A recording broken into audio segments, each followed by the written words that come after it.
नमस्कार दोस्तों, स्वागत है आपका मेरे चैनल महेश एस्ट्रो ज्योतिष नेटवर्क पर। आज हम बात करने वाले हैं कर्क राशि के विषय में। कर्क राशि के जातकों के लिए यह साल बहुत अच्छा रहा है और जाते जाते आपको ये जो 3 महीने साल के बचे हुए हैं, अब आपको बहुत अच्छा रिजल्ट देने वाले हैं। इवन आपको अगले साल में भी अच्छे रिजल्ट मिलेंगे, ऐसी हम आशा करते हैं, क्योंकि देवगुरु बृहस्पति का गोचर काफ़ी लंबे समय के बाद में आपके कर्क लग्न के ऊपर में उच्चस्थ होकर के 18 अक्टूबर से प्रारंभ हो चुका है और यह अभी आपके लिए अत्यंत शुभ ग्रहों की स्थिति के साथ में अपने प्रभाव को भी आपके लिए बहुत ही अच्छे तरीके से देने जा रहे हैं। अगर बृहस्पति ग्रह की हम बात करते हैं तो यहाँ पर गुरु ग्रह का जो उच्चस्थ पद होता है, यह आपके लग्न के अंदर में आपकी राशि के ऊपर में, क्योंकि कर्क लग्न चौथे नंबर का जहाँ देवगुरु बृहस्पति उच्च के होते हैं, तो 18 अक्टूबर से देवगुरु बृहस्पति आपकी राशि के ऊपर में गोचर कर रहे हैं। और यदि बृहस्पति ग्रह आपकी राशि के ऊपर में गोचर करेंगे तो वहां से प्रथम भाव को तो मजबूत कर ही रहे हैं। प्रथम भाव आपके अपने लिए होता है, सेल्फ के लिए होता है, अपने विचारों के लिए होता है, आपके स्वास्थ्य के लिए होता है, शरीर के लिए होता है। संपूर्ण शरीर का हम यहाँ से देखते हैं तो कुंडली का प्रथम भाव मूल त्रिकोण में भी आता है, तो यह हर तरीके से यहाँ बैठा हुआ बृहस्पति अपने आप में बहुत ही प्रबल और मजबूत रिजल्ट देने वाला होता है। कहते हैं यदि यस्य केंद्रे बृहस्पति, यानी कि जिसके केंद्र में बृहस्पति हो तो अन्य अशुभ ग्रहों का प्रभाव भी उसके जीवन में किसी प्रकार के दुष्प्रभावों को नहीं ला सकता है। तो लग्नस्थ बृहस्पति इस समय आपके पंचम भाव को देख रहे हैं। पंचम भाव के साथ में आपके सप्तम भाव पर भी बृहस्पति का सप्तम दृष्टि से अमृत दृष्टि होती है, सप्तम दृष्टि, तो वह दृष्टि भी बृहस्पति की यहाँ पर पड़ रही है। साथ ही आपके भाग्य भाव पर भी बृहस्पति ग्रह की दृष्टि पड़ रही है। तो आप सामने लगे हुए इस यहाँ पर देख सकते हैं, ये 4 नंबर है। यहाँ 4 नंबर में चंद्रमा इसलिए लिख करके सर्कल में दिया है, यानी कि जिस जगह पर आपकी कुंडली में 4 नंबर लिखा हो, अगर उसमें चंद्रमा लिखा है तो वह आपकी राशि है, या फिर जिनकी कुंडली में केवल 4 नंबर लिखा है उनके लिए भी यह राशिफल होगा। तो यहाँ देवगुरु बृहस्पति की अगर दृष्टि की बात करते हैं तो इस जगह से ये पंचम स्थान है और पंचम स्थान पर देवगुरु बृहस्पति की दृष्टि है। उसके बाद इस भाव पर दृष्टि पड़ेगी, उसके बाद यहाँ एक दृष्टि पड़ रही है कि अगर गुरु के लग्नस्थ होने का हम बल की बात करते हैं तो जब हम मूल त्रिकोणों की बात करते हैं तो कुंडली के पंचम और नवम भाव को महत्वपूर्ण भावों के रूप में जाना जाता है। अगर सही तरीके से एक मूल त्रिकोण भाव की बात करी जाए तो कुंडली के ये 2 ही भाव सबसे पहले नंबर पर मूल त्रिकोण में आते हैं और यह कुंडली के सबसे शुभ भावों को भी बताते हैं, क्योंकि यहाँ अगर देवगुरु बृहस्पति का प्रभाव पड़ेगा और या यहाँ पड़ेगा या यहाँ पड़ेगा, तीनों ही भाव जो होंगे ये आपके लिए बहुत ही प्रबल रिजल्ट देने वाले होंगे।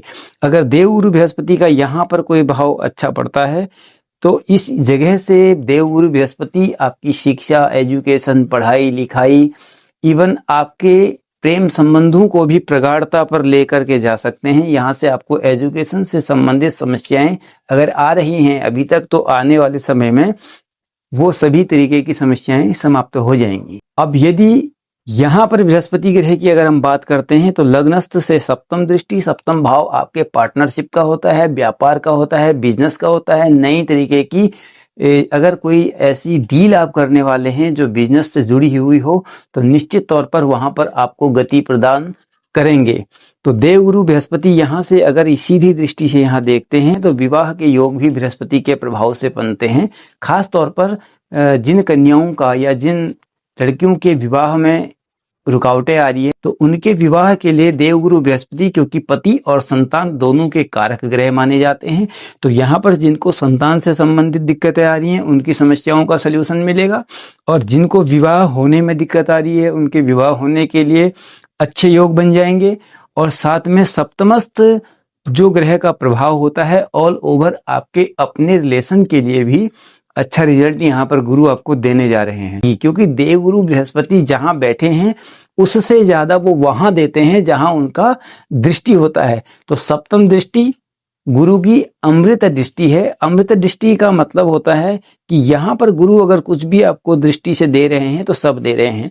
वैवाहिक जीवन, पार्टनरशिप, बिजनेस, व्यापार, दाम्पत्य जीवन के सुख या फिर नई कोई ऐसी डील जो आप शुरू करने जा रहे हैं। तो यह यहाँ पर एक पॉजिटिव योग है। अब यहाँ से हम भाग्य की बात करते हैं। तो भाग्य में क्या होता है, भाग्य से जुड़े हुए सभी काम होते हैं, किंतु यहाँ से अगर आप अपने लिए कोई नई ऐसी चीज़ ढूंढ रहे हैं या जो चीज़ आप लंबे समय से प्रयास कर रहे हैं, आप घर लेने का प्रयास कर रहे हैं या आप कोई वाहन लेने का प्रयास कर रहे हैं, किसी तरीके की और कोई डील करने का प्रयास कर रहे हैं, तो यह आपको यहाँ पर गुरु देंगे। बशर्ते यहाँ पर शनि बैठे हैं, लेकिन शनि महाराज भी बृहस्पति की अपनी मीन राशि के अंदर ही हैं। ये जो राशि बैठी है ये बृहस्पति की अपनी राशि है। यहाँ पर ये वाली बात हो जाएगी कि बृहस्पति ग्रह की जो राशि है मीन, शनि उस राशि में बैठे तो वहां पर बृहस्पति का कंट्रोल रहेगा शनि के ऊपर में, और देवगुरु के आज्ञा का उल्लंघन इस तरीके से उन्हीं के घर में रह करके शनि कदापि नहीं करेंगे। इसलिए आपको शनि से भी यहाँ पर किसी तरीके की परेशानी या रुकावट का सामना नहीं करना पड़ेगा। तो इसलिए यह आपके कुंडली में बहुत अच्छे तरीके से देवगुरु बृहस्पति का जो प्रभाव है आने वाले समय में आपको प्राप्त होगा। तो मित्रों, इसी के साथ में अगर हम अन्य ग्रहों की बात करते हैं, क्योंकि बृहस्पति ग्रह की बात इसलिए पहले करी क्योंकि गुरु आपकी कुंडली के पहले भाव में है। तो इस हिसाब से अगर आप यहाँ देखें तो यहाँ देख सकते हैं, क्योंकि इस समय सूर्य ग्रह का जो गोचर है आपके कुंडली के 7वें स्थान पर कुछ समय यानी कि 15 तारीख तक यहाँ ये नीच राशिस्थ हैं, और इसी जगह पर शुक्र ग्रह का 2 नवंबर से राशि परिवर्तन होकर के, क्योंकि सूर्य के साथ में जो शुक्र का आगमन हुआ है, शुक्र पहले यहाँ थे तो इस जगह पर शुक्र नीच राशि के होकर के बैठे हुए थे। 2 तारीख से शुक्र का राशि परिवर्तन हो गया है, यानी कि 2 नवंबर को यहाँ शुक्र चेंज होकर के आए हैं। तो शुक्र यहाँ पर एक तरीके से सूर्य के नीच प्रभाव को भी भंग करेंगे, क्योंकि स्वराशिस्थ हैं। यह नीच भंग राजयोग का भी निर्माण आपके लिए कर रहे हैं। यदि यह नीच भंग राजयोग बनाते हैं तो यहाँ पर भी आपको चतुर्थ भाव से संबंधित सुख मिलेंगे, माता से संबंध अच्छे होंगे। शुक्र भौतिक सुख साधनों का, वैभव का, यश का ग्रह है। तो यहाँ दोनों ग्रह यानी कि सूर्य सरकार से संबंधित है और शुक्र वैभव से संबंधित है। दोनों ही चीजें अगर आपको पॉजिटिव रिजल्ट देंगी तो इसीलिए यहाँ पर आपका विपरीत राजयोग एक्टिव हो जाएगा।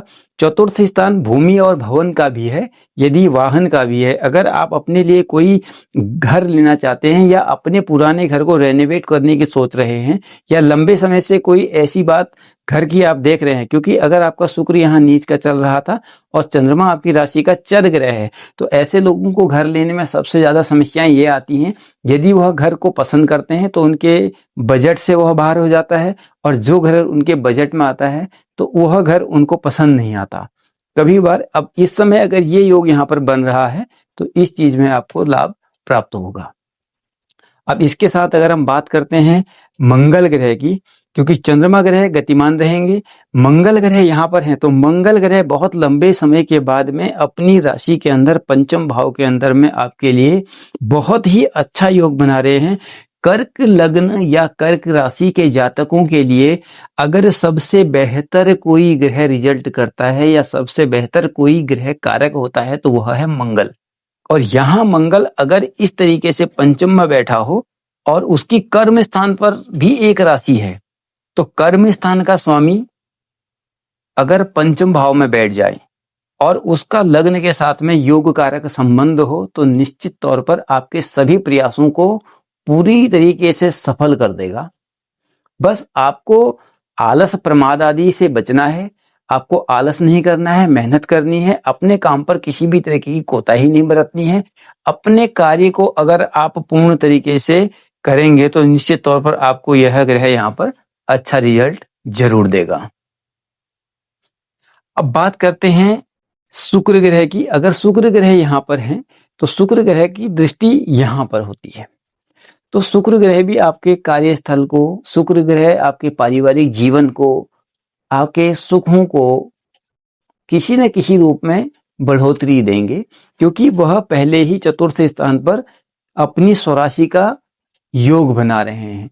शुक्र अगर किसी की कुंडली में भी यहाँ बैठे होंगे तो ऐसे जातकों के लिए यह माना जाता है कि ऐसे लोगों के पास में किसी भी तरीके से कोई पैसे या फाइनेंशियल चीजों की कोई प्रॉब्लम नहीं होती है, अगर होती भी है तो वह टेम्परेरी तौर पर होती है।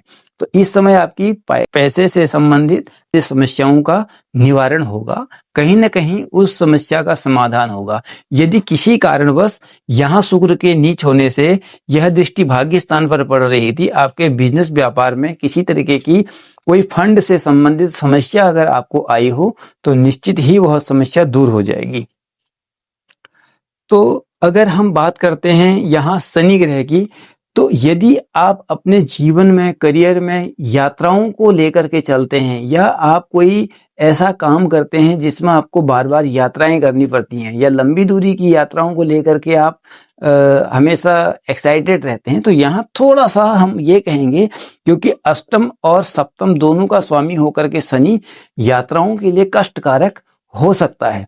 यदि आप अपनी यात्राओं को सुदृढ़ और अच्छा बनाना चाहते हैं, तो इसके लिए आपको प्रमाद का त्याग करके शनिदेव की आराधना भी करनी चाहिए, या फिर कुछ समय के लिए अपनी बहुत लंबी दूरी की यात्राओं को त्याग सकते हैं। किंतु हाँ, किसी के द्वारा, लंबी दूरी यात्राओं के द्वारा आपको लाभ पहुंच सकता है।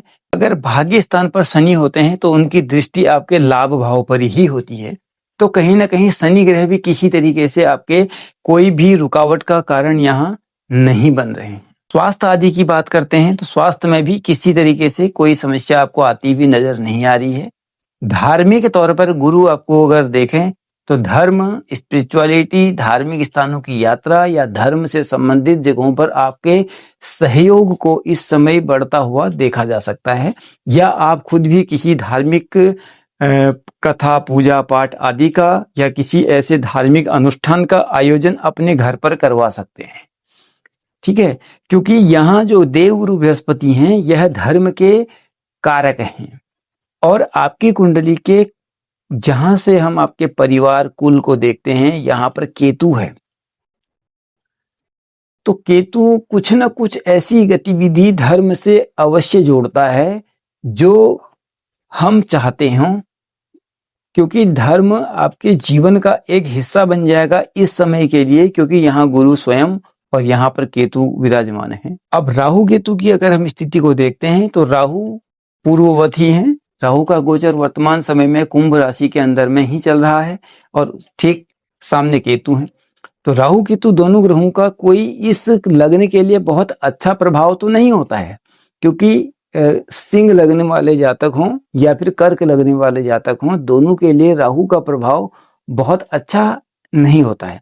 किंतु अष्टम राहु के लिए यह माना जाता है कि यह राहु ग्रह आपको अचानक किसी न किसी तरीके की पोजीशन में पहुंचा सकता है, यानी कि आपको आने वाले समय में कोई ऐसा लाभ ये अचानक दे सकता है। लेकिन हमेशा अचानक मिलने वाले फायदे के लिए आप कोई ऐसा कार्य ना करें कि जिसमें आपको ऐसा लगे कि हम ये कर दे तो तुरंत ये हो जाएगा, यानी कि शॉर्टकट से बचें। लेकिन हाँ, राहु अपनी तरफ से अगर आपको कुछ देना चाहेंगे तो वह स्वयं भी आपको प्राप्त हो जाएगा। तो इसके साथ में कर्क राशि के जातकों के लिए शारीरिक तौर पर कोई परेशानी नहीं है, स्वास्थ्य आदि के लिए एकदम ठीक है, आपको भूमि भवन आदि के लिए ठीक है, करियर के लिए बहुत अच्छा यह समय रहेगा। ये 3-4 महीने का समय आपके करियर के लिए आपको बहुत अच्छा लाभ देने वाला है। वैवाहिक जीवन, दाम्पत्य जीवन आदि की जगह पढ़ाने के लिए भेजना चाहते हैं तो उनके संतान के लिए यहाँ पर बहुत अच्छे अवसर प्राप्त होंगे, उनको एक सेटल्ड लाइफ आप दे पाएंगे, या उनके मन मुताबिक, इच्छा के मुताबिक उनको एजुकेशन वाली जगह पर आप भेज पाएंगे। सप्तम भाव, यदि आप कोई खुद से स्वयं कोई पार्टनरशिप या कोई अकेले ही सही लेकिन कोई व्यापार या कोई काम करना चाहते हैं तो वह भी आपके लिए यहाँ पर संभव है। तो दोस्तों, यह कर्क राशि वाले जातकों के लिए इस महीने का राशिफल था, और इस राशिफल का जो प्रभाव होगा यह जब तक देवगुरु बृहस्पति इस राशि में गोचर कर रहे हैं तब तक आपको इसका प्रभाव मिलता रहेगा। अपनी कुंडली के प्रेडिक्शन के लिए किसी तरीके की क्वेरीज हो तो दिए गए नंबर पर व्हाट्सएप के माध्यम, यदि वीडियो पसंद आया हो लाइक एंड कमेंट जरूर करें, बेल आइकन को प्रेस करें ताकि आने वाले वीडियोस की नोटिफिकेशन आपको सबसे पहले प्राप्त हो सकें।